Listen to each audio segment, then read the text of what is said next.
गुरुजी प्रणाम। कौन है बे? पीछे से प्रणाम कर रहा है। गुरुजी हम है रामचंद्रा। रामचंद्रा देखे में लगे छा बंदरा रे। बोल की बात छै? हे गुरुजी, हे गुरुजी, ई पियर फराक वाली लड़की हमके बड़ा पसंद छ। ऐसे सेटिंग करवाई देना। ठीक छै, करा दबो, पर पैसा खर्चा लगतो। मंजूर छौ? कई रुपया लगता है गुरुजी?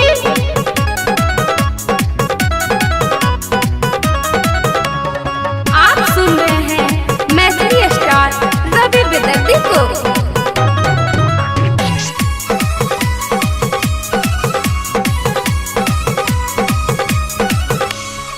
पूरा जिला में हमर चले छे चर्चा, छौरी पटाबै ला कर पड़तो खर्चा।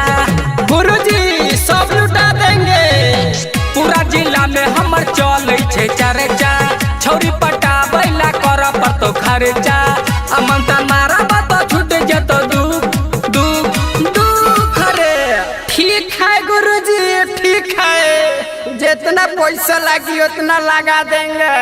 बाकी है एक बार लड़किया से सेटिंग करवा दीजिए छौरी ए बाबा, से। हमारे भाई गोरकी से हो। ए बाबा, है छौरी के देख के हमारा दिमाग में घंटी टन टन बज रहा है। ए बाबा, हाँ तो इसमें टेंशन की क्या बात है बच्चा, हम अभी दूर कर देते हैं। जैसे जैसे मंत्र बोलेंगे आप विद करेंगे, वैसे वैसे तुमको भी मंत्र बोलना है और विद करना है, ठीक है? तो मंत्र बोलिएगा जजमान। ओ तारा ओम तारा होता यार धूप धूप ओम तारा। मन का ए गुरुजी जल्दी कुछ कीजिए। उधर देखिए, डीके दीवाना जी भी आ गए हैं। लग रहा है हमसे पहले लेके माल भाग कोई जाएगा। बात नहीं बच्चा, लग रहा है मंत्र कुछ अलग बोलना पड़ेगा। हेलो, मेरा हाथ में पकड़ो। का पकड़ी गुरुजी? भभूत और का बुरबो। ओम तारा रा रा रा रा रा रा रा रा रा पू। पकड़ लेके छहुरी के रोहरी में ढूक, पकड़ लेके छहुरी के रोहरी में ढूक, पकड़ लेके छहुरी के रे। ओम तारा रा रा रा रा रा रा रा रा रा पू। पकड़ लेके छहुरी के रोहरी में ढूक, पकड़ लेके छहुरी के रोहरी में ढूक, पकड़ लेके छहुरी के रे। RK studio Delhi. Music by DK Deewana, DK Deewana, DK Deewana. छै उमर एकर काट, संसद में रले बाबू चास। छै उमर एकर काट, डीके मारले पूरा चास। अरे मारले पूरा चास बुरबा। आई डबियर सद डीके जेहतई सोहजू।